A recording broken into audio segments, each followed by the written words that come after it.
and respect. And we honor and respect the history and continued efforts of the Native and Indigenous community leaders who still reside here and make up Eastern Massachusetts and the surrounding region. To learn more, we've included websites from varied local tribal organizations in the chat if you all want to support. Now I'll hand it over to Chastity Bowick, Director of the Transgender Emergency Fund, for a moment to honor the matriarchs of the movement, both present and past.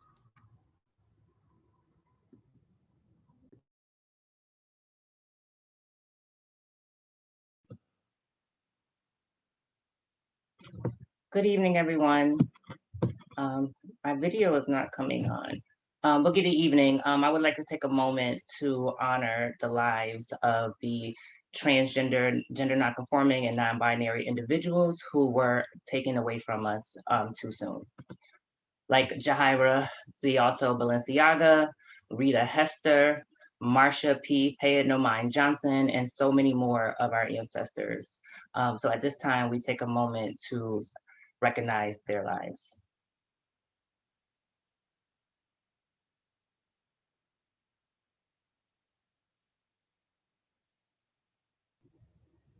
Thank you.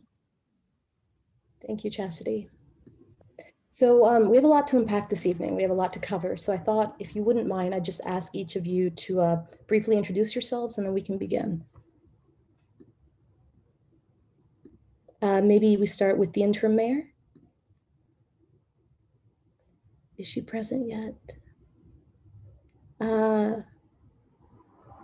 Perhaps a council member Wu, would you start?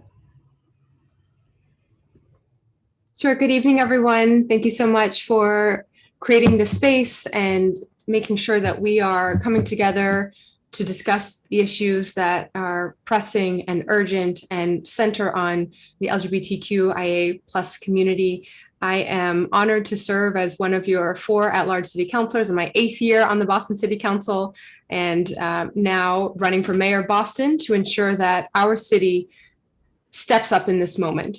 We have all lived through so much during the pandemic, grieving loved ones, lost, watching as family members and essential workers are struggling to put food on the table, juggling the demands with young ones at home while support systems were pulled away in every direction. And those struggles that were already in our community long before COVID-19 exacerbated and deepened in every way. I'm someone who knows the challenges and depths of our systemic barriers very well. As a daughter of immigrants and the oldest kid in my family to parents who didn't speak English for a good part of my life, I ended up raising my sisters when my mom began to struggle with very serious mental health challenges. And now I'm raising my 2 boys in this city. I've had a decade in City Hall, understanding just how much we can do when we build coalitions and bring people into the conversation, taking on big fights that people said would be impossible to solve and to win, but doing so by rising up to the challenge and having a bold vision with a coalition and grassroots organizing around it. So I'm grateful to be with you all today. I'm looking forward to getting into the issues and thankful most of all for the chance to really dig in and center the organizing and the coalition building we need in this moment.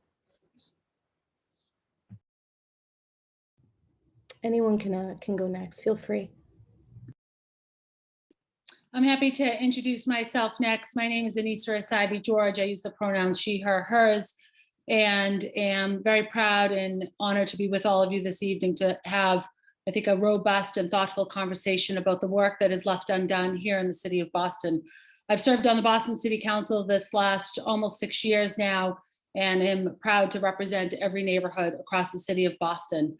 I'm a former Boston Public Schools teacher. I taught for 13 years at East Boston High School and use those experiences every day to inform my work, especially around education, but certainly uplifting the voices of our kids, their families, and our school communities across our city. I'm also a small business owner and know the challenges of building a business and working to sustain it, especially over this last year and a half with the difficulties presented by the COVID pandemic, certainly to our public's health, certainly to the experience of business owners across the city of Boston. Perhaps most importantly, I'm the mother to 4 teenage boys who are dealing with the consequences of COVID and the implications it has brought certainly to them personally and to our family as a whole. I'm grateful to have the opportunity to have conversation with all of you this evening and work in partnership to do the work that is left undone. Thank you. I'm happy to go next, Cristela. Can you hear me? So thank you, Cristela, for moderating the conversation. Of course, thank you to the organizers for making this space, creating this space, and for being really intentional about the conversation of inclusivity. Really appreciate the folks who have come together to create this space for us. I also want to give a shout out to DJ Sham for the good music. We go on forums a lot. We usually don't get good music, so thank you. It's good to see you as well, and thank you for being here. I'm Andrea Campbell, and I've been on the council for the last 6 years. I'm in my 6th year on the council, representing largely Dorchester and Mattapan. I live in Mattapan with my husband and my beautiful husband, and my 2 beautiful boys. I also represent a little bit of Jamaica Plain in Rosendale. I have worked in partnership with my community and my residents and civic leaders on a whole host of issues, improving our Boston public schools, housing opportunities, including for this community, economic opportunities, you name it. I'm so really excited to be here to talk about that work. I've always pushed for systems that provide all the services that we need in the city to be transparent, to be accountable to the residents we have the opportunity and the honor of serving in this city, and to be equitable. And that includes, of course, being equitable for our LGBTQ plus community. I am in this work for very personal reasons. I was born and raised in the city of Boston. I grew up in Roxbury in the South End. I'm a product of Boston Public Schools, but my life early on was torn apart by incarceration and loss, including the loss of my twin brother, Andre, who I talk about all the time, who passed away while a pretrial detainee in the custody of the Department of Correction, which oversees our prisons here in Massachusetts. He was in custody for 2 years and had a disease called scleroderma. As a result of receiving inadequate healthcare while in that system, he would pass away at the age of 29 years old. That changed my life forever. And the question I asked was, how did 2 twins born and raised in the city of Boston have such different life outcomes? He went through that experience because people did not see the humanity in him. People still question his humanity, even after I talk about him. So this work for me has always been about working on behalf of those who are unheard, unseen, those others deemed to be vulnerable, and doing the work with the sense of urgency, because we still have a lot of inequities in this city that we have to deal with and grapple with. So I'm excited to be here to talk about the issues most pressing to this audience, and really grateful to the organizers. I can't stress this enough, for pulling together this space for all of us to come together. So thank you, and thank you for having me. Good evening, Cristela. Thanks for facilitating today's conversation. Shout out to DJ Sham. And I want to say thank you to, Pride for the People for organizing today's conversation, for putting the spotlight on the QT BIPOC community here in Boston. And then happy Pride to everybody. We, in fact, are here because we've made some strides, but we've got a long way to go. As a former community organizer, one that started at the age of 14, it's important that we organize. It's important that we come together, celebrate our past, recognize those who have fought for us, recognize those whose shoulders we stand on, but then understand the work that's ahead of us. And so I want to just appreciate this moment, this space, as we continue to celebrate Pride, but also push for progress.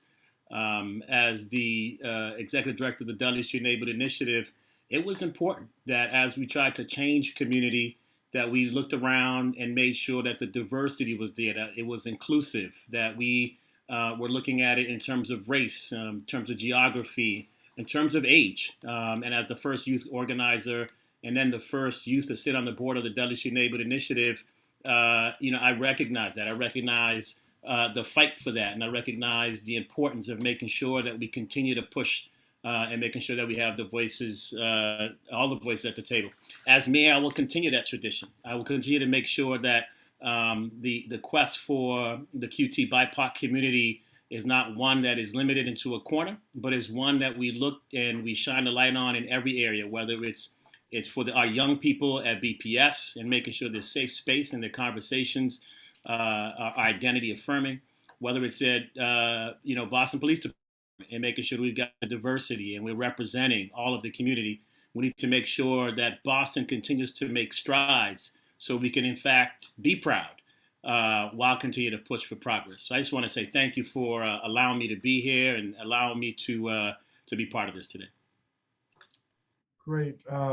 Thank you to Trans Resistance, the Mass Trans Political Coalition, Mass Now, and of course, Cristela for hosting and moderating this forum. And a really special shout out to the Transgender Emergency Fund, which is the only organization that I know of dedicated to supporting low-income and homeless transgender individuals across the Commonwealth. Happy Pride, everyone.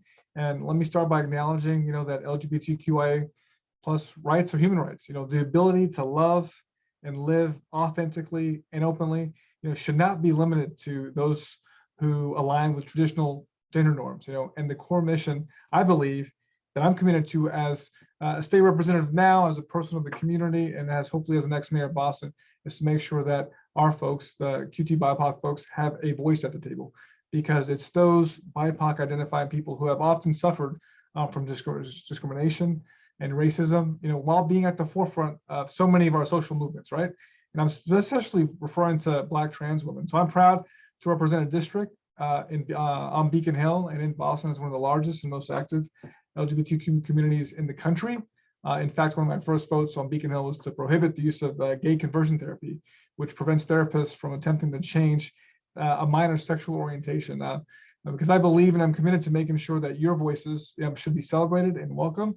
And look, we've made some progress, but the work remains unfinished. I believe we need to do more. We need to end discrimination. We need to better serve our QT BIPOC communities, and we need to center their voices. And I'm committed to doing that. And it's an issue that I care deeply about. It's one of the reasons why one of the first policy rollouts that I came out with was about this community. And so I'm here tonight to join you in calling for more equity and representation from the communities as a whole. And that's why I got into politics. I was born in Puerto Rico. I came to Boston as a young kid. I never really envisioned myself getting involved politically until I realized that, the voices of my community, the fact that they weren't heard, disengaged, they were not being well represented. So I come from a place of public service, as a former community organizer, as a Peace Corps volunteer. I still work as an ER doctor at Boston Medical Center, treating our most vulnerable communities. I'm very proud of our hospital and the work it's done, particularly in servicing and working with and providing healthcare to transgender communities. But I believe that Boston belongs to each and every one of us. And I'm committed to making sure that that remains a part of Boston when I become the mayor. Guys, I think Mayor Jane is having trouble logging on. Has that been resolved? If not, we can actually, hi. Sorry Please. about that. Oh, we're just doing introductions, if you'd be open to it. Wonderful, yes. Thank you. Can you hear me okay? Wonderful. So I want to thank the organizers for putting on this event, the moderators, and certainly everyone watching. My name is Kim Janey, and I am the 55th mayor of Boston.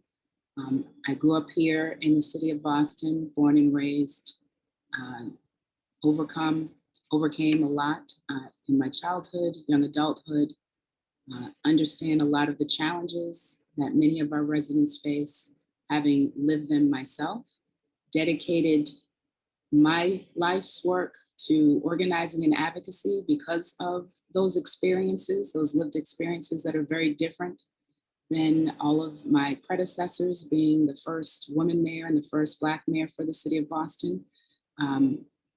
Spent a lot of my time doing community organizing and advocacy in the nonprofit world, which led me then to bring my advocacy to the Boston City Council, led on a number of issues, always sent front and center is the work around racial equity, equity overall, inclusion, making sure that people have a seat at the table, that voices are heard. That certainly includes the LGBTQ plus community, making sure that there is space and that this city is working for everyone.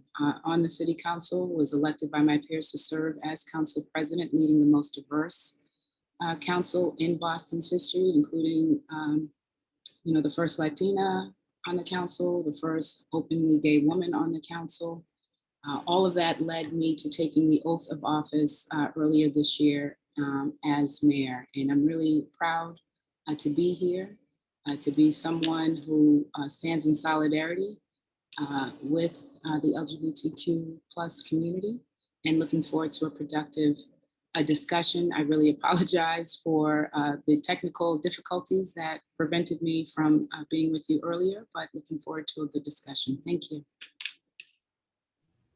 Thank you, Mayor. It's Mercury retrograde. We're having a lot of electronic issues as a whole.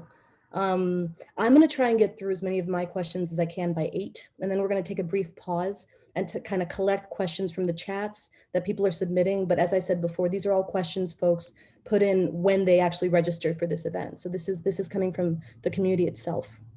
We'll start, and each of you, as I said, have 2 minutes in asking, how have you actively supported Black trans women in both your personal as well as professional lives? And I never like picking who goes first, so who would like to go first? Maybe we start backwards. Mayor, would you like to go? Sure. You know, I grew up at a time in the 1970s and 80s in the city, saw all the many ways that people who look like me were left out, whether that was because I was Black, because I was a woman, certainly how the gay community has been left out, Latino community, I mean, the list goes on, immigrants. And that really fueled, along with becoming a young mom, my passion and desire to do community organizing work. In all of that work, it has been about bringing more voices to the table, including folks who have been marginalized, who have been left out. I am grateful for all the many ways that trans women, in particular, trans women of color, and we know that there, in terms of that intersection, there have been certainly a lot of violence towards trans women. I believe it was just last week, I had an important conversation with some groups in the trans community who, once again, are feeling left out, pushed out from being included in different activities and events that are happening right here in Boston. That being said, I know it is the leadership of trans women, in particular, trans women of color, that have us this far in our movement for Black lives, being the founders of that movement, certainly standing in solidarity in that movement, lifting up those, again, who have been left out for whatever reason, but always wanting to center, issues around opportunity, inclusion, access, and equity as it relates to people of color, LGBTQ, and others in our community, like immigrants. We know too often people are othered, left out, and pushed out, denied opportunity.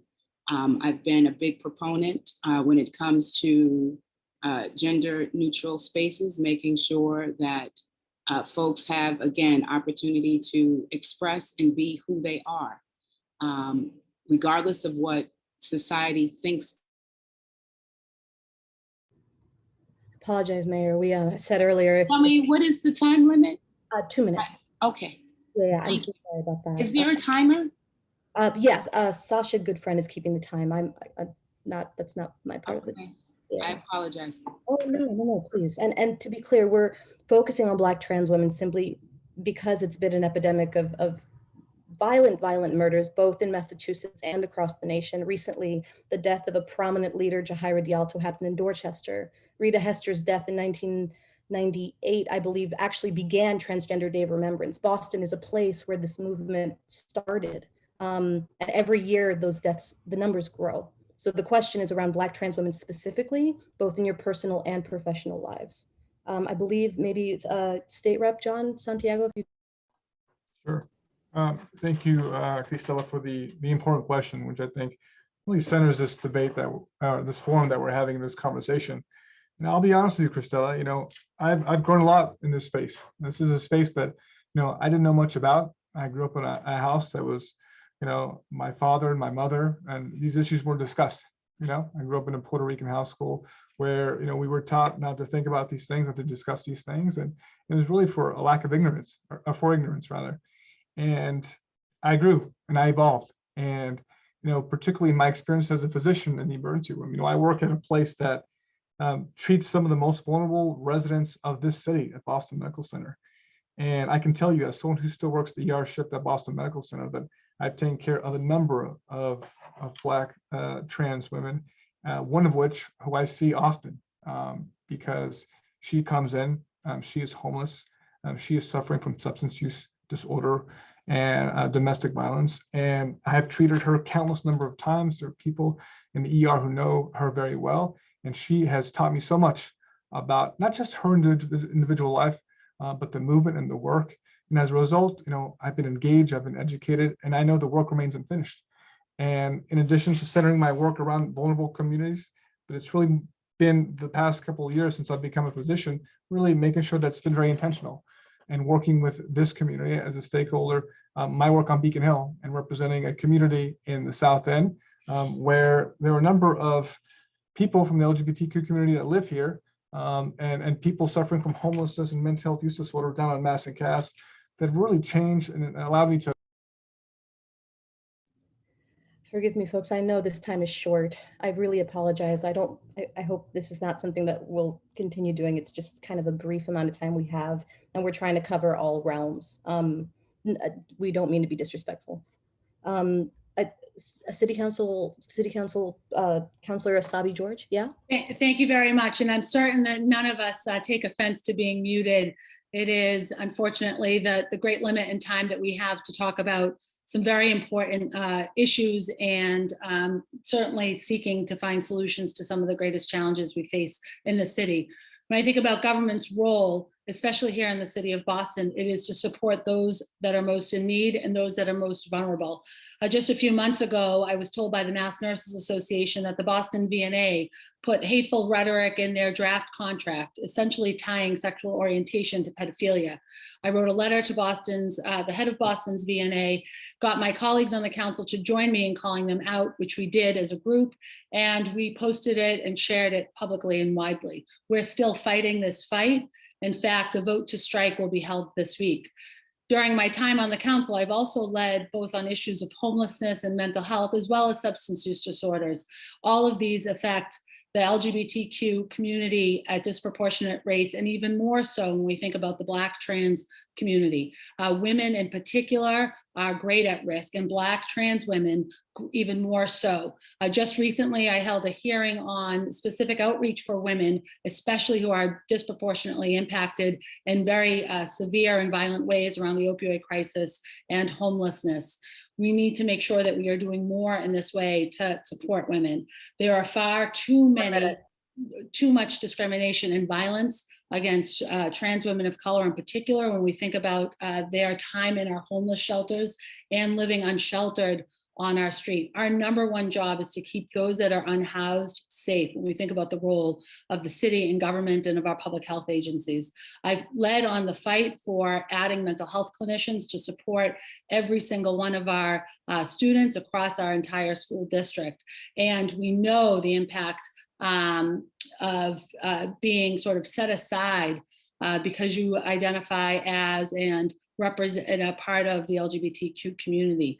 We need to make sure that we are doing more. And I've done that as the founding member of the council's committee on homelessness, mental health, and I was trying to help y'all. I'm sorry. Look, I got y'all next time. We should, we'll see if we can actually get something up where you all know how much time you have left. So we're not continuously doing that. Who would like to go next? Yes. I think I'm next in the order.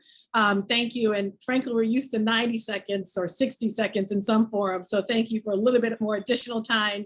And I also neglected, and I apologize, Chastity, for not thanking you for starting and opening up the space, naming names. Jahira, of course, Rita, and thank you for your leadership as well. So for me personally, I think this work is about seeing the humanity in everyone.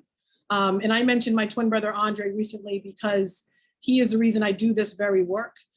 His humanity was definitely devalued, particularly being incarcerated in a prison setting. People did not think he deserved healthcare being behind bars. And so for me, this work of being a public servant and an elected has always been driven by seeing the humanity in everyone I come in contact with, and to make sure that people who are living the very issues are at the table informing the solutions. Specifically for the Black trans community, Cristela, you hit it right on the head. You know, we had Rita, we were the first in many respects, the first. But yet the inequities in this city still persist. And we are proud to be the first, of course, but we have to name the fact when it comes to Black trans women, it's not only inequities in terms of violent acts, it's also in terms of bullying of our young people. It's healthcare disparities. It's the cost of healthcare. It's the lack of representation in city government, the lack of representation in organizations that should include Black trans women, and so much more. And it's also, I'm a very spiritual, faith-driven woman. I often have to name in my church community space that Black Lives Matter, and that includes Black trans women. And so for me, the work going forward is continuing to support legislation at every level. I was proud to support the Equality Act. I'll keep standing up for what's right. It's also looking at housing. How do we make sure that housing is available for folks, particularly those in the trans community, and so much more. That work will continue under my leadership if I'm blessed to become the next elected mayor. Thank you. DJ Wysham is saving us right now. Thank you, DJ Wysham. So I believe, is it City Councilor Wu, or is it, who's next? I'm so sorry. I'm happy. Do you want to go, Chief? I think you were next in the order, but I'm happy to. Yeah, if I'm next, I can go next. I don't want to bump anybody out the order, though. The fight has been a fight on a personal level and a professional level. I'll talk about it in both. On a personal level, look, in the Black community, this was a tough conversation when I was growing up. And in many ways, we were all acting as counselors. We were all acting as supporters, as friends. And so, as an ally, happy to be there on a personal level for a number of different friends. Now, trans was never really the push, right? It was back and forth in a different way until I got to college. Once I got to college, the Black trans sort of conversation became a conversation for me. And once again, as an ally, and then as the president of the African American Society, making sure that we created space in the Black community for us to be open-minded, for us to continue to understand and respect self-affirmation. It was really important for us and for me in my leadership. Now, when I went to City Hall, we did a number of things. The thing that I'm most proud about in City Hall, in fact, was our ability to, well, real quickly, we made sure that city employees had insurance to cover gender affirmation surgery. Thank you. And City Councilor Wu. And then I think we'll just keep going back and forth that way, if you all don't mind. We'll just start and then, yeah, please. Great. Thank you so much, Cristela. And just grateful to be with my colleagues in this space. We are, we're living, as someone just noted, watching the pandemic within the pandemic. Black trans women live at the intersection, at the overlap of racism, misogyny, transphobia, and we, right here in Boston, are seeing the life and death stakes of the instabilities on housing, on access to healthcare, on employment access, and so many other areas that are urgent issues long before COVID-19. I'm proud that my very first piece of legislation on the City Council was where Chief Barros left off, that I joined and was leading the way in partnership with then Councilor Ayanna Pressley and Community Coalition to pass legislation that ensured Boston would be one of the first cities in the country to prohibit discrimination, to guarantee healthcare equity and coverage, health insurance coverage for gender affirmation surgery and for the healthcare that's needed by our trans city workers and dependents of city workers. I'm proud to have led the way in making sure that the city of Boston, from big to small, the ordinances on the books to the little details and pieces of paper, have made sure that people can be reflected and valued and welcomed in every aspect of that, passing an ordinance most recently around gender inclusivity so that everybody can ensure that we are recognizing not the full range of gender identity and allowing people to choose their own pronouns. And in my personal life, I've been proud to stand with organizations who are doing this work and who are leading the way always, from Bagley to so many of the incredible coalition members here. Grateful for your leadership, and will always be standing with you.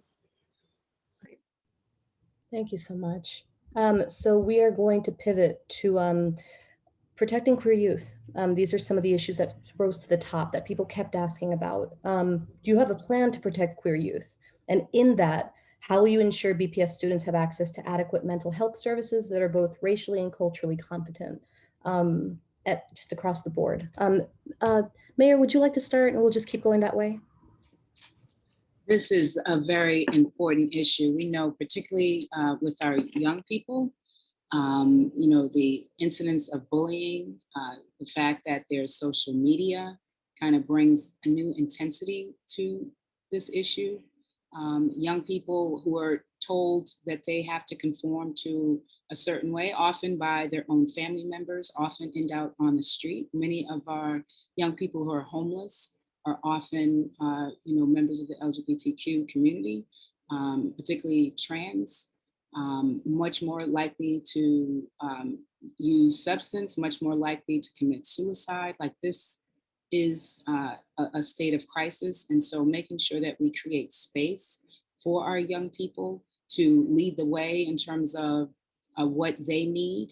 There is more counseling in the schools due to a lot of the work on the city council, been part of that work leading that, but it does need to be much more targeted and intentional around making sure that everyone is included. It has to be culturally responsive in terms of race, in terms of gender, in terms of gender expression, so that we are dealing with these issues, and young people have to be at the forefront to design policies that make sense for them, which is why it is critically important that we lift them up, their voices up. And I've done that with the work we're doing to create a children's and youth cabinet within a city hall. And I'm going to stop because I know we're short on time and there are a lot of important issues to discuss. And I don't want to get the hammer, the mute. I appreciate it.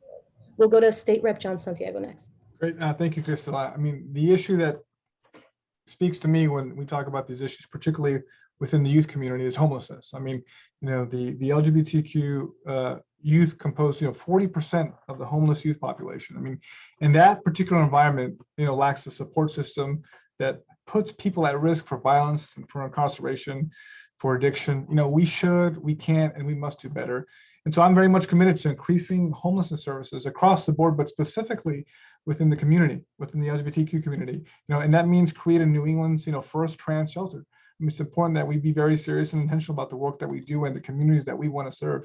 But this is a much larger issue than homelessness, right? It's about equity. It's about providing greater equity. And for me, that's fundamentally rooted in educational opportunities. Growing up is difficult, and discovering who you are is hard enough as it is. But we need to do a better job at supporting and uplifting, folks from the community, particularly those who don't feel safe and supported because of their family situation or their community situation. And so I'm committed 110% to increasing supportive and safe spaces for self-expression in conversations and in dialogue and in partnership with BPS students and parents and folks like everyone on this phone call tonight. That means hiring more teachers and counselors from the community and from BIPOC communities, because it's not enough just to have support services. We need to have services that are culturally competent, that are language accessible, and I'm committed to doing that as the next mayor of Boston. But we also need to make sure that that we think about this and we have a comprehensive plan for all this across the board, and that includes eliminating violence toward our QT BIPOC students and residents. Boston has a strong, vibrant community, and my goal is to really facilitate their access to services at City Hall and throughout the city of Boston, but they need to be at the center of this conversation. I'm committed to having them there. City Councilor Asabi George, if you wouldn't mind. Thank you very much. And when we think about vulnerable communities, communities that feel disconnected, communities that feel isolated from family, from friends, from community, when we think about that community, our young people within that community, in particular our queer youth are the most disenfranchised. And we need to make sure that we are addressing inadequate access to services, that we are addressing the sense of isolation, and we need to address the impact it has on our young people, especially as it relates to young people not having access to healthcare, to physical healthcare, to mental health care, and certainly the impact it has on homelessness within that population in particular. I have led the work on the council around ending homelessness in our city. I have led the work on the city council around improving access to mental health services, both in community and within our Boston Public Schools in particular. In fact, we know how important a role school educators within our school and mental health professionals within our school communities play to support young people, especially within the LGBTQ community. I have done that in many respects across my role on the City Council as chair of the Committee on Education, and really taking my experiences as a former educator to inform that work, thinking about the relationships I've had with my students over the years. I was the first elected to address the issue of the rising level of student homelessness, especially unaccompanied minors across our city, many of them also queer youth. We have to do this work, and it has to be central to the work that we're doing. Also partnered with Bridge Over Troubled Waters and Y2Y, and regularly support to our families with children experiencing homelessness, because we know our young people within family units are often experiencing homelessness again as adults. We know the trauma that our young people also face, and our queer youth are not immune from that. Certainly, if anything, they are more impacted than ever by it.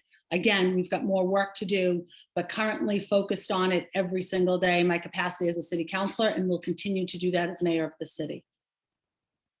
Thank you so much. I'll say the full title, but then I'm just going to call you Chief, if that's okay. So former Boston Chief of Economic Development, John Barros, and I'm going to call you Chief from now on. Hey, Cristela, John works, and so I appreciate that.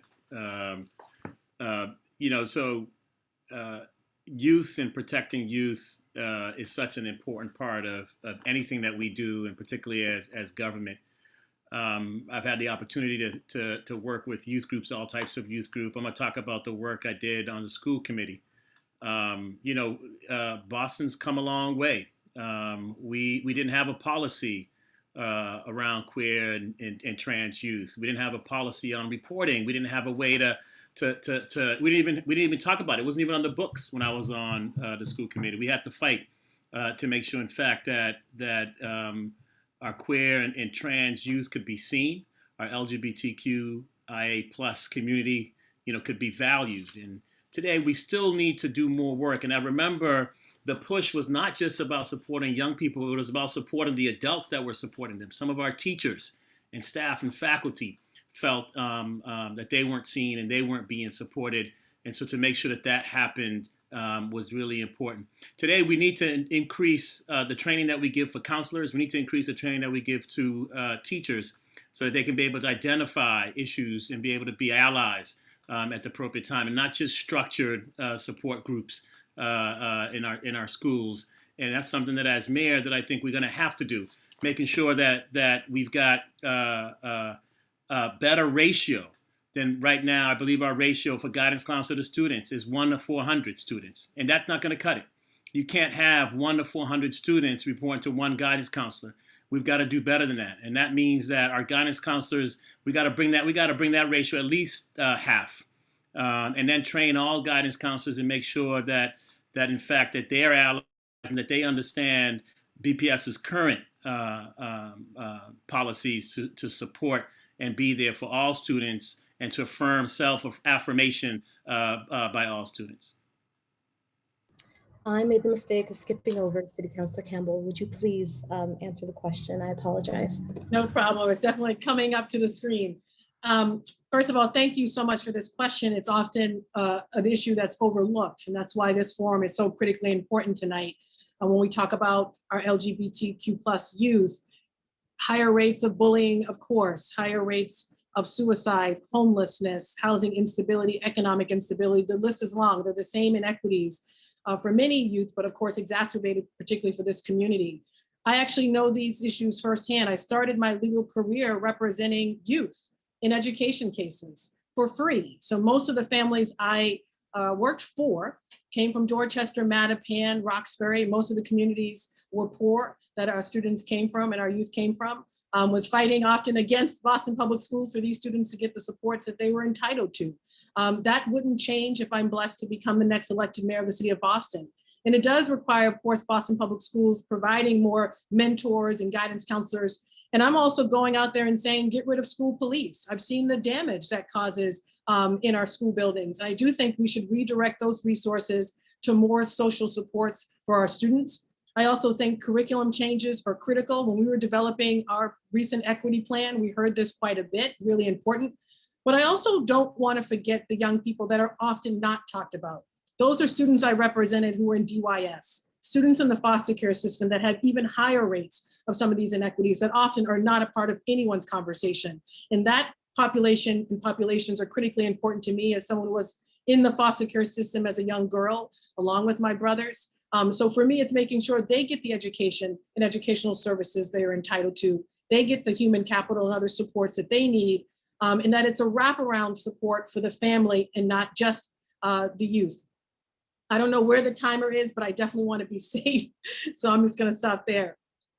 And City Councilor. Thank you very much. You know, the best way to understand what we need to be doing to protect queer youth is to listen to our young people.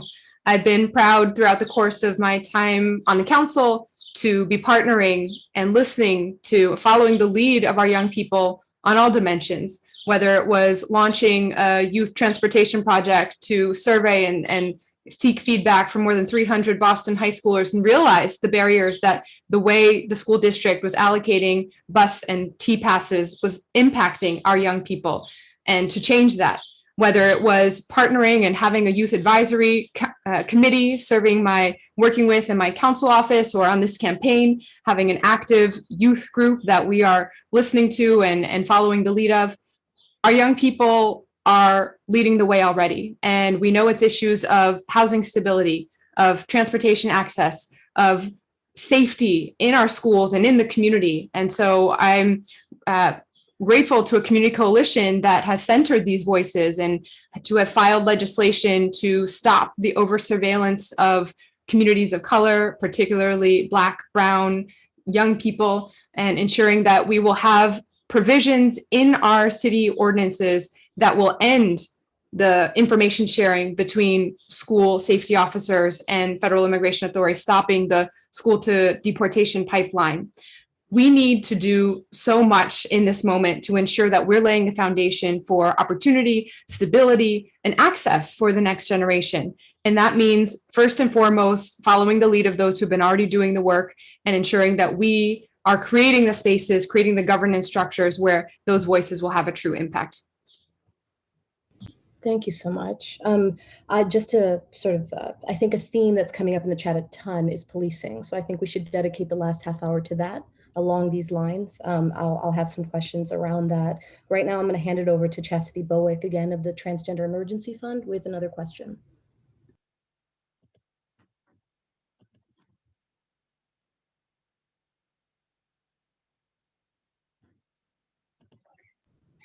Hello again, everyone. Before I get into our question, I just have to say that this work for us is not about politics. It's not about a paycheck. It's literally about life or death. The current life expectancy for Black trans women in the United States is 35 years old. So think about myself and my other community members who are in our 30s waking up every day saying, is today the day? And with that being said, recently the Boston Foundation released a report stating that 61% of transgender people experience housing discrimination in the greater Boston area. This is why the Transgender Emergency Fund has launched our new initiative to create a transitional housing program for transgender, non-binary, and gender non-conforming people. Within your first 100 days in office, what is your plan to end trans homelessness? And I think we'll just start with Mayor Janey again, please. Thank you so much. So this issue came up in our conversation earlier, this is an important issue, and it's a longstanding issue that I've heard from a number of folks, certainly some of the older folks in this community who still do not feel safe in their own homes, and that is not okay. I do believe we need to move forward with this, and we'll partner and work with anyone on this issue.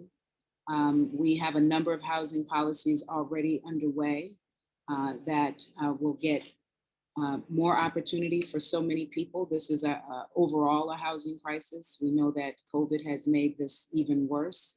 But as you point out, Chastity, a life and death issue for many in the trans community. And so there are issues just to sort out, and making sure that there are not discriminatory issues in terms of a protected class, and making sure that we can move forward. But I am certainly exploring all options as mayor of Boston, because everyone needs to feel safe again in their homes and in their communities. And I'm happy to work with you and others on this call to get that work done.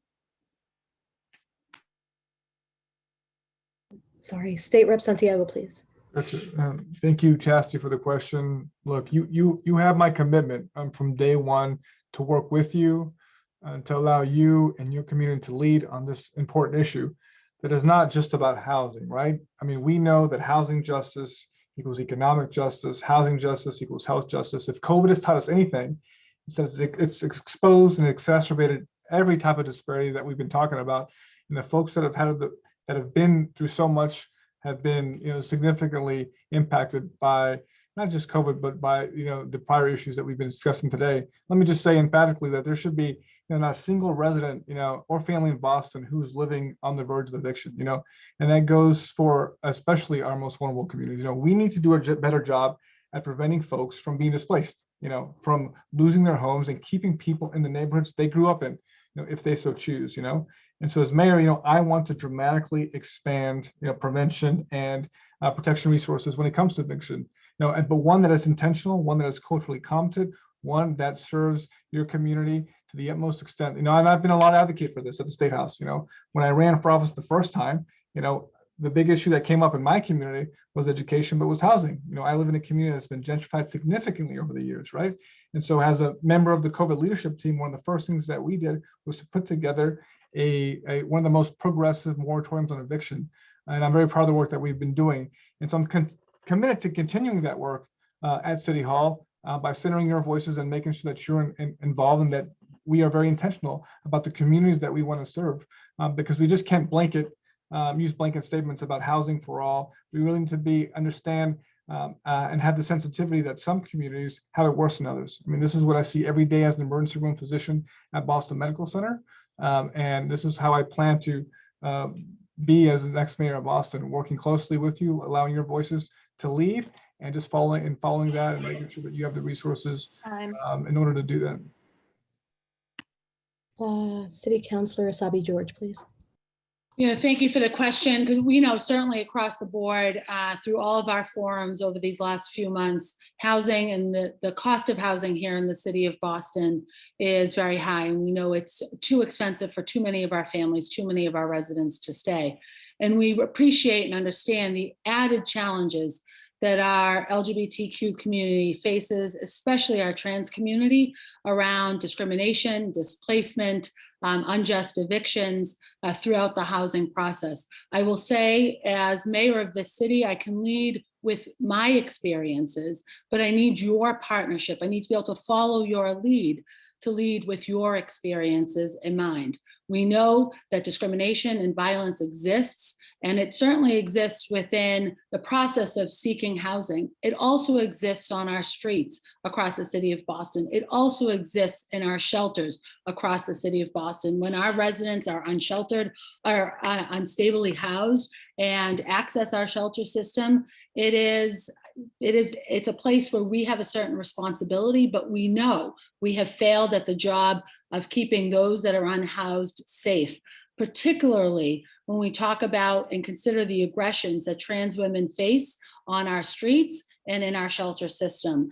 And that is both from other shelter residents, from staff, from those that are tasked too often with caring for them, and they find themselves in vulnerable positions.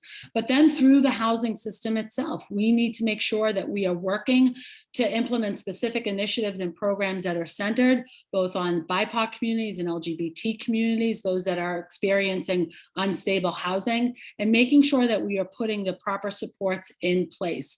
Housing needs to reflect the needs and realities of our residents, especially the members of communities that are often disproportionately impacted by that discrimination and by that racism.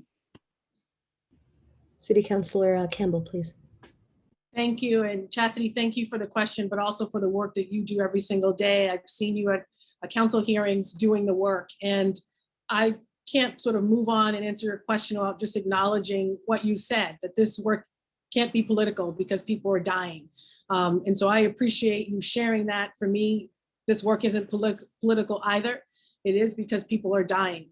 And before I get into the housing piece, I think what's been made clear even by other candidates is that it's a holistic system.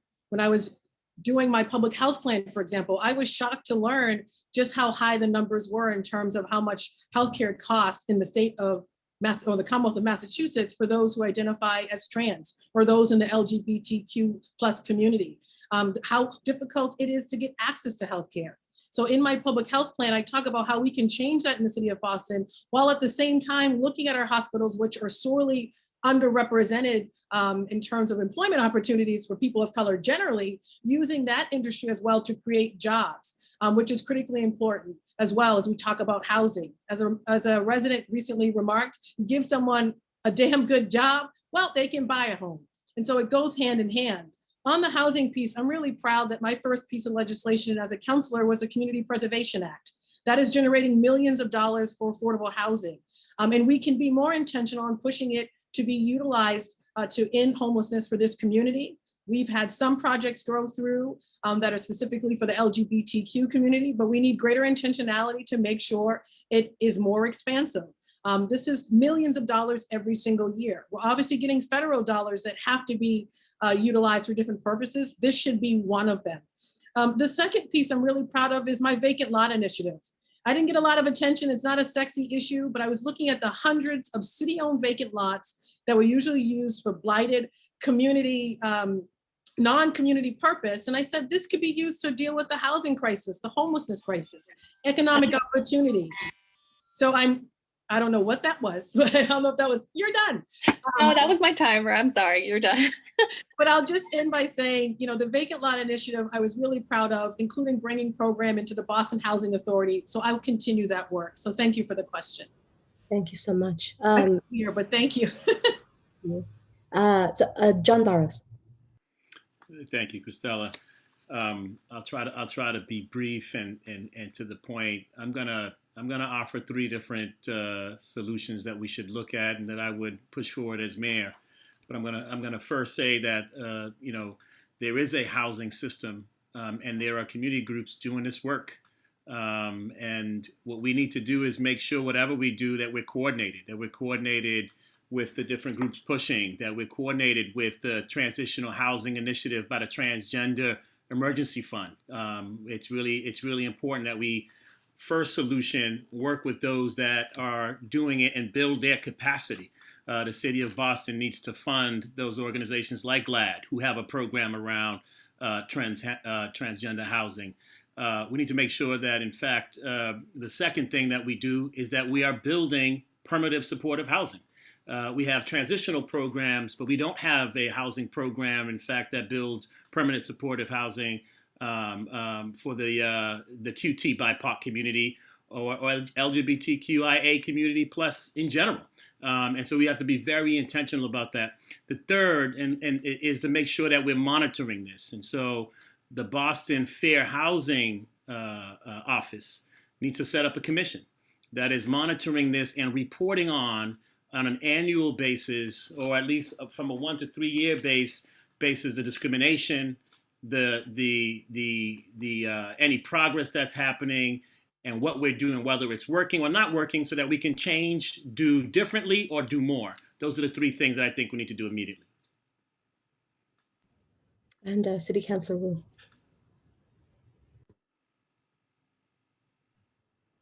Thank you very much. I am also watching the chat and taking note. Folks want specifics, folks want accountability. So I'm gonna dive right into what specifically can be done in the Office of Mayor right within the first 100 days. First is to ensure that there is no barrier to accessing the services that are already existing in City Hall.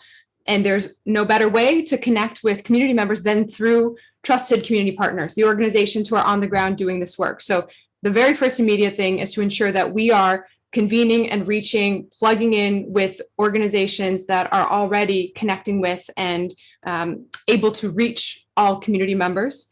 Second is ensuring that we have accountability, a position and office within City Hall that will focus on how we can center the issues of the LGBTQ community, the QT BIPOC community, in ensuring that we are responsive and following up. Third, I'll launch an analysis to be wrapped up within the first 90 days of city facilities and where on city-owned land, whether it's a building that could be converted or another parcel of land, we can immediately begin the process of constructing supportive housing, right? The solution to homelessness is making sure everybody has a home. And we have public land that we should be using our resources to immediately leverage and invest in and create that housing right through our own investments. Next is to make sure that people aren't displaced from the housing that they may be able to access right now, and we're not adding to a further pandemic of homelessness. Ensuring that we are extending the evictions moratorium as long as possible, ensuring that we as the City of Boston are joining with other municipalities to actively, proactively talk about rent stabilization. Right now, I'm the only candidate in this field who's been willing to say, at the city level, we need the tools of rent control to be in our toolbox because this is a displacement crisis that's constantly accelerating homelessness in our city. We need to ensure that we are doing everything we can to provide stable housing for people.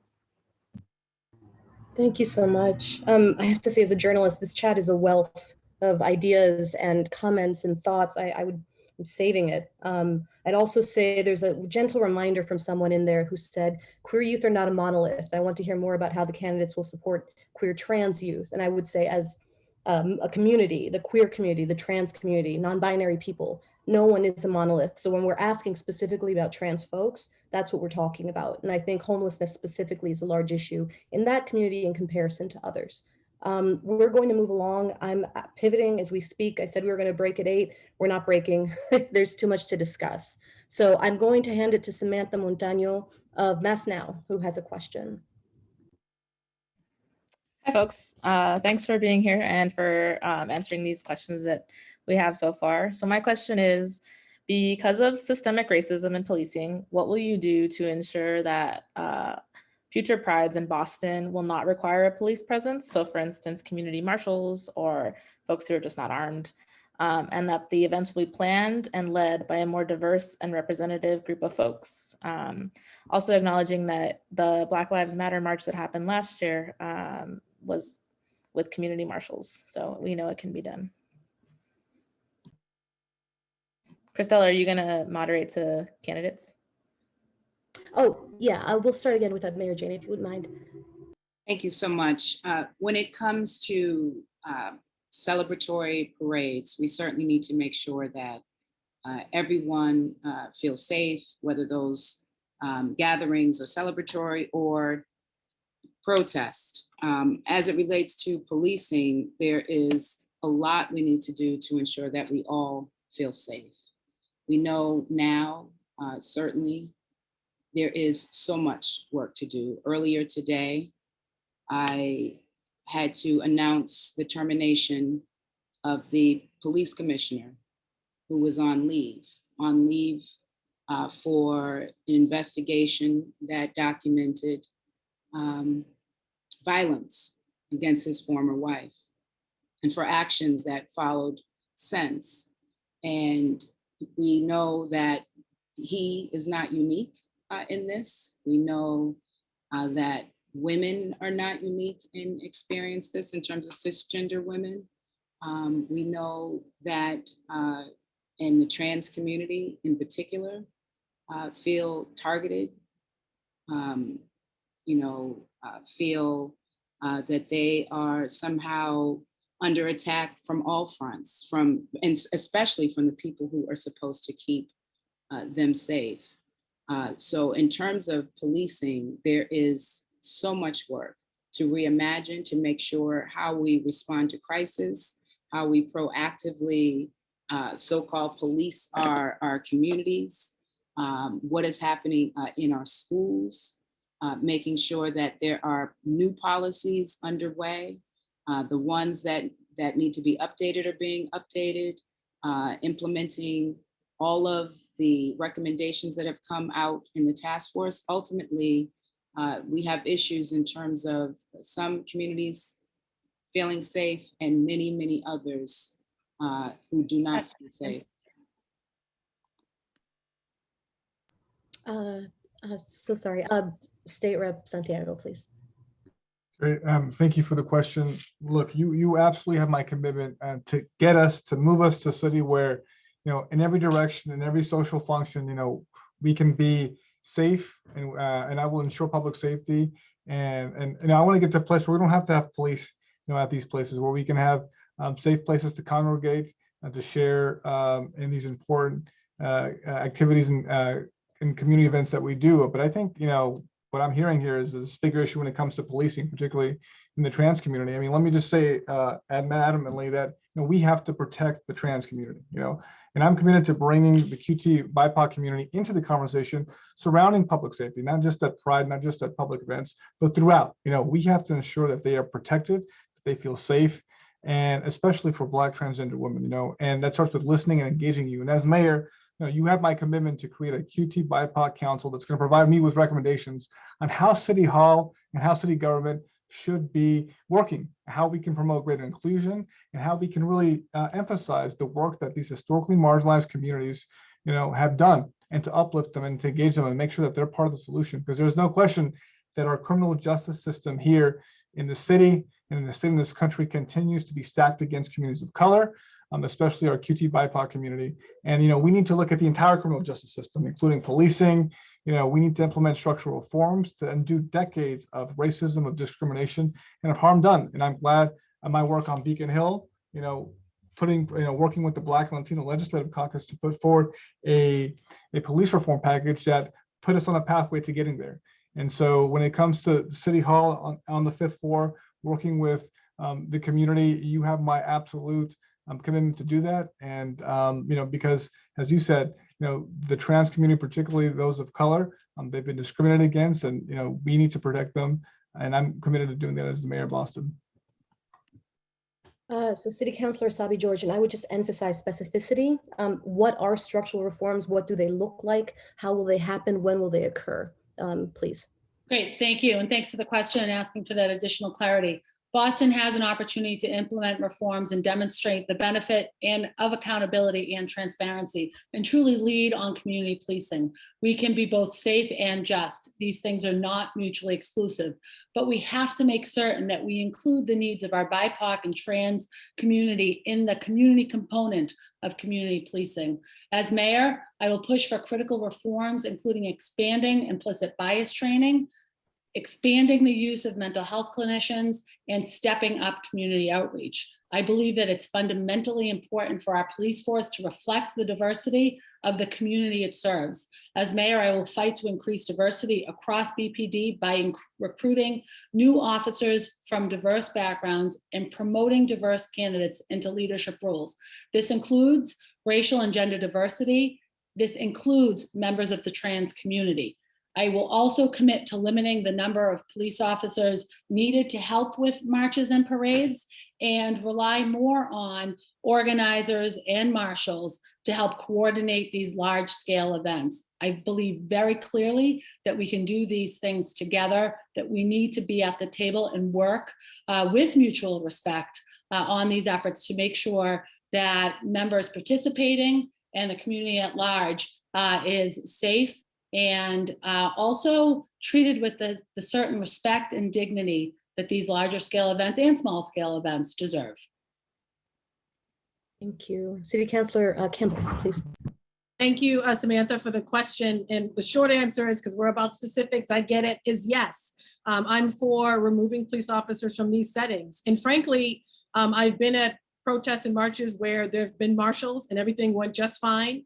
I actually called out our previous police commissioner when George Floyd was first murdered, and there was a peaceful protest and officers from the department showed up in full riot gear. I called that out immediately. And let me tell you, I took heat for calling out and speaking up. No fear about speaking up about injustice. I have been on the front lines of pushing for policing reform in this city long before it was popular. So long before George Floyd's murder. As a Black woman, I often say I did not need to witness his murder to know our department had much work to do to become more transparent, not just around data and releasing data, particularly around the numbers of violence against those in the LGBTQ plus community, but also releasing it proactively. I had to subpoena our department 1 year for some of this information. This should be released automatically. I helped draft the legislation to establish the Office of Police Accountability and Transparency, pushing really hard for that to be implemented right now as a place for folks to go regardless of how you identify to get some sense of justice and accountability. Been working really hard on the reallocation conversation related to our budget.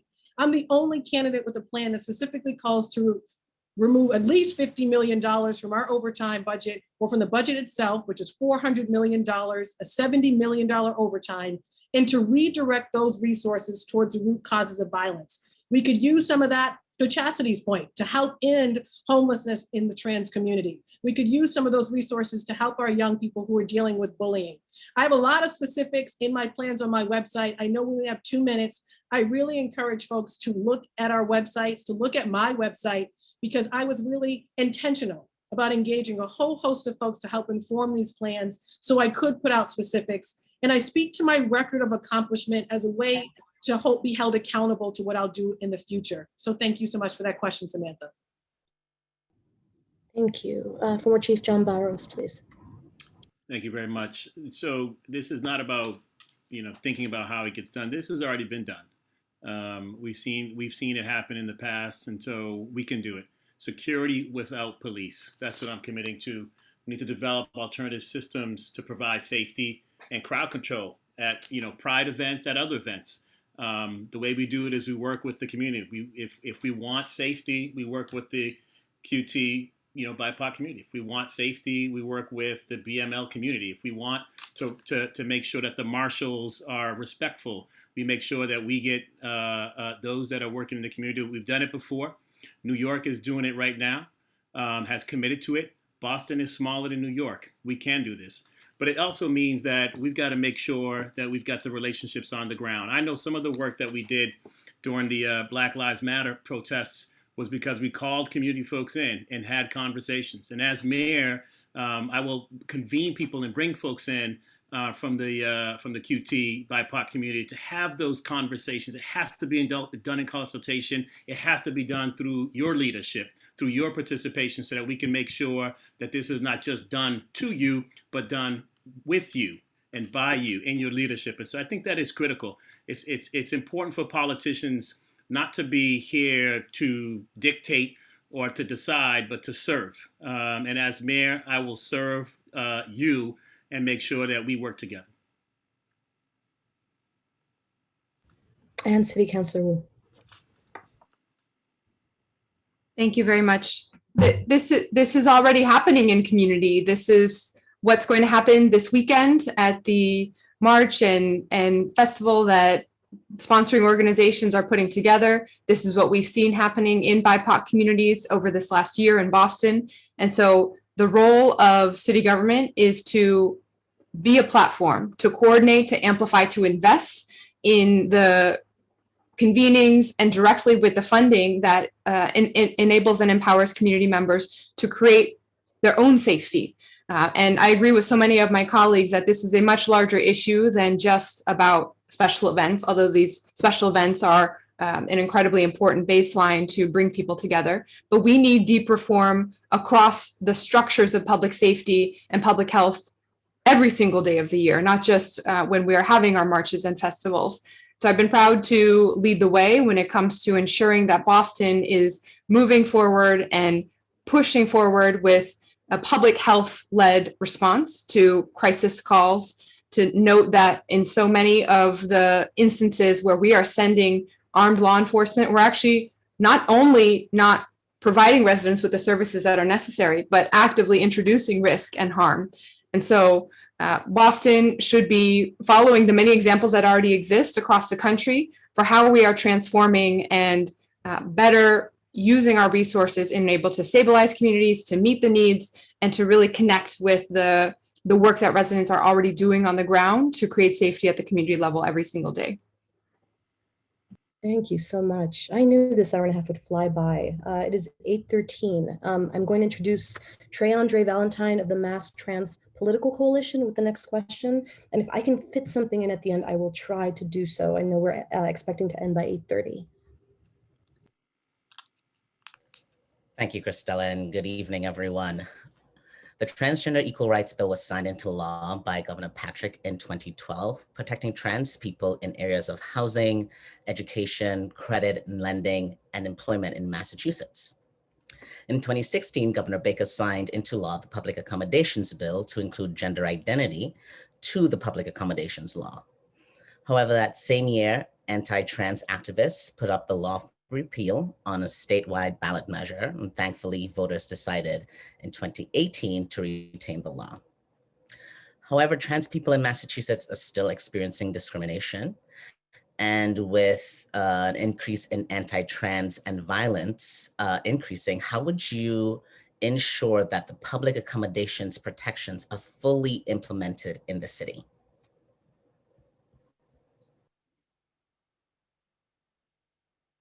I'm so sorry, Mayor Cheney. Thank you so much. And I appreciate that question.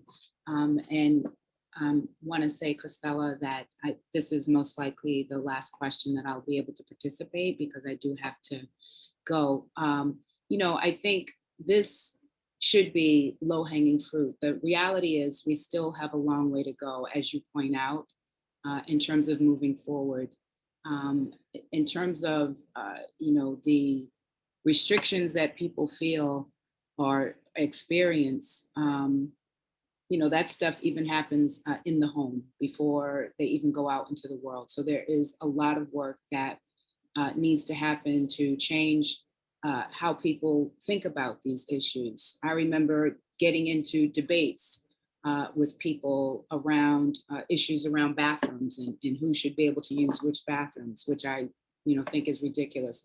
In terms of city government, there's certainly a role to play as mayor of Boston, leading on this issue to make sure that laws that are already on the books are implemented. We can do much more, certainly in all of our spaces, all of our municipal buildings. We can do so beyond in terms of using the platform and making sure that the private sector follows suit. Some already lead in this space. Some office buildings and companies and corporations are doing the right thing, but it is not across the board.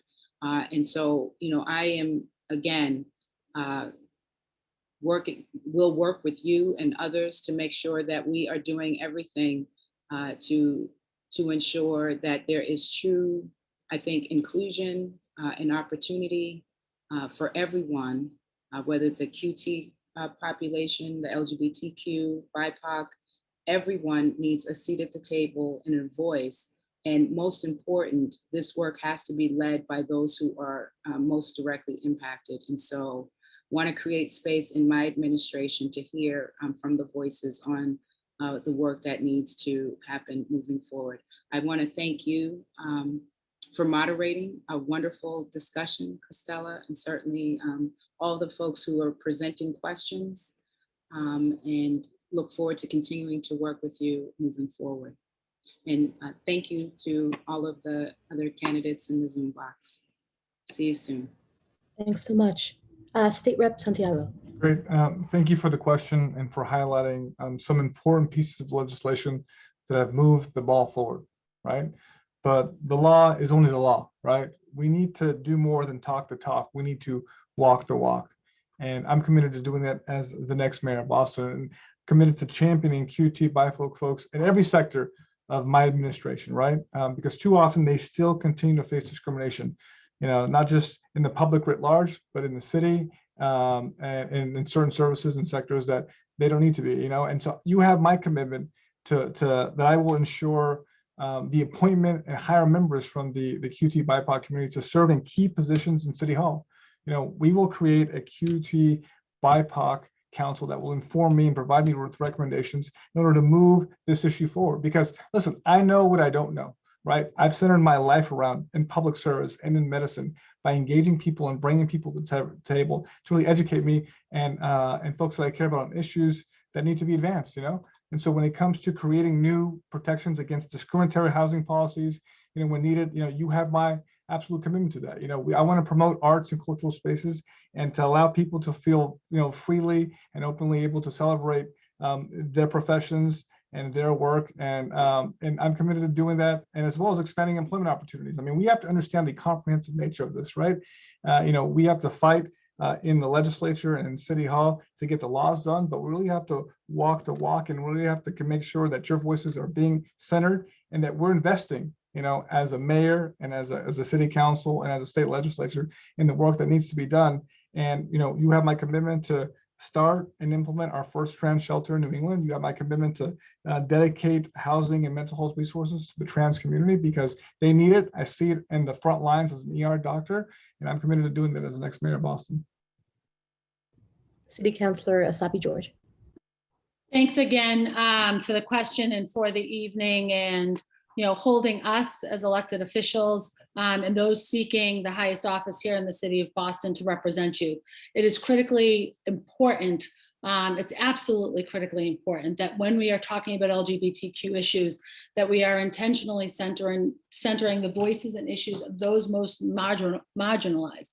And in particular, we think about our queer youth, our queer trans youth. We think about our Black trans women and how they are so disproportionately impacted by all things here in the city of Boston. We know who this movement was founded by. We cannot forget that. And we have made some progress, but not enough. I need you to engage with me to do a better job in representing you in this work and in the work of the corner office. And we think about the work of the mayor's office. I want to say, and I want to commit to certain things within my first 100 days as your mayor post-election, but I think it's more important than ever, and especially following this evening's conversation, that I engage with you now, that I make sure that your voices are heard in the work that I am doing. Earlier in this election season, this campaign season, I held a town hall in which we discussed some of these issues, but the voices weren't diverse enough. I need more voices at the table. And it's about the big, broad brushstrokes, but it's also about committing to some of the small things, like an audit of gender facilities, beginning with city facilities, thinking about what we're doing in our schools, what we're doing in City Hall, what we're doing in city property, making sure that these are all inclusive places, that we are conducting not just studies. And I saw this in the chat, that we really don't need another study. We don't need to commission this work. We know the challenges. We just need to make sure that we've got and pulled together an actionable to-do list, and that we are getting to it. And for sure, I've led on the work as a member of the city council around our homelessness and the impact of homelessness. We know the impact and the number of LGBTQ. Thank you very much. I look forward to engaging further offline. Thank you. Thank you so much. City Councilor Campbell. Thank you. And Trey Andre, thank you for your question and your advocacy. You two are doing a lot of work and probably don't get the gratitude that you deserve. So thank you. And I was really proud at different moments to actually stand in support of the legislation. The question, the attempt to recall saying, I'll be frank, hell no. And I'm really proud that the city of Boston, frankly, led the way years before the state when it came to public accommodation law. And that's sometimes often lost. And I think, one, we need to start with a campaign that this is bigger than bathrooms.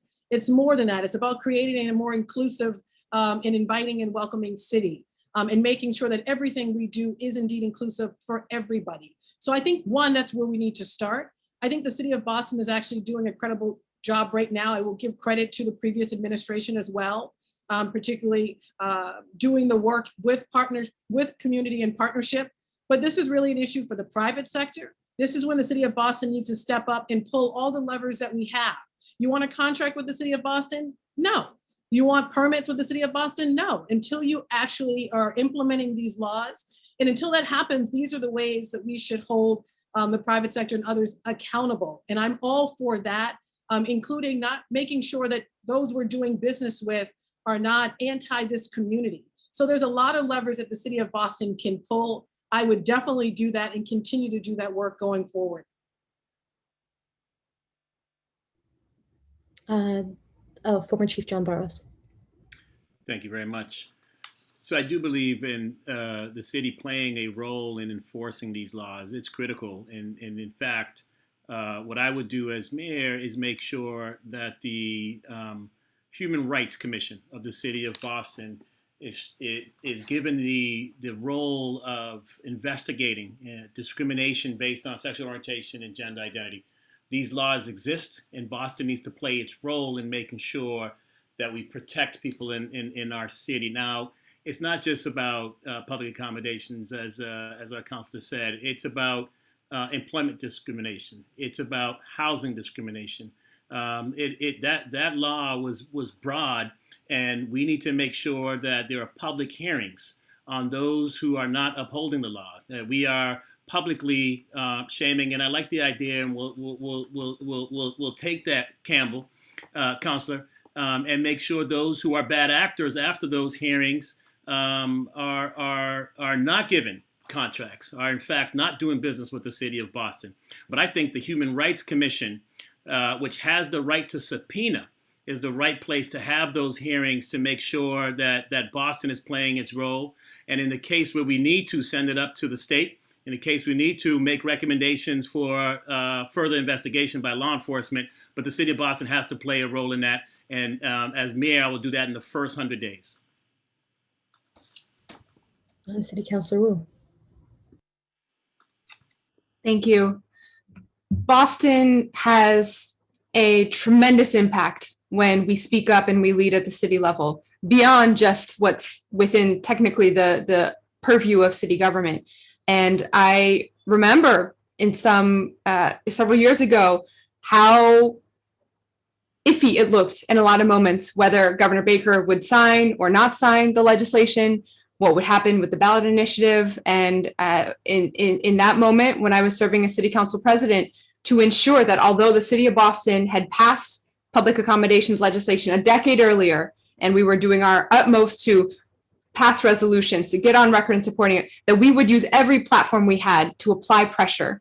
And so I was proud to work with advocates in the community to, for the first time ever in Massachusetts, raise the trans pride flag over City Hall, and to ensure that it would stay up there, counting down the days, marking the days until, keeping watch until Governor Baker would sign that legislation, and then to continue to push on the council in support of preserving that with the threats from the ballot question.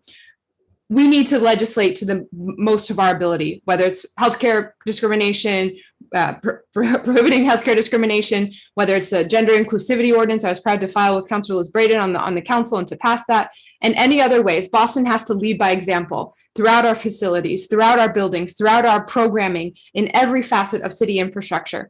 And then we need to use our platform to call out the instances, to convene conversations so we know where there's a lapse in implementation and enforcement, and to make sure that we are then standing with community members and ensuring that our city will be leading the way, will be a beacon for creating safety and continuing to push the rest of the state and beyond in standing for protections across the board.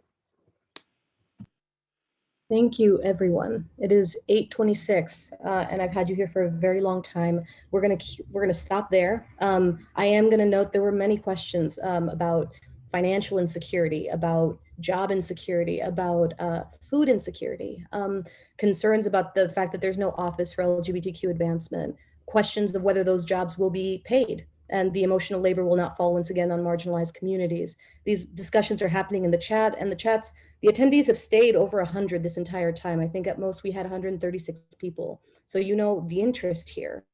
I think from what I heard, people just want to know that their issues are not only going to come up in June, that we're not rainbow washing the city, and then once June passes, it's not a concern and pride is no longer important. So thank you. Thank you for taking the time. Thank you for joining us. Thank you for, speaking for an hour and a half straight on video. I know most of you already know this, but this weekend is the Trans Resistance March and Vigil. It starts at 10:30 in Nubian Square. Will make its way to Franklin Park at the Playstead, where there will be a festival from 12 to 4. There will be performers, drag queens, DJs, and community tabling. And I think after the year that we've all had, it'll be just really good to gather together. Thank you to the candidates for making time for this forum. And to those of you who submitted questions and organized this event, have a good night and have a beautiful week. Good night, everybody. Everyone, thanks, Cristela. Bye.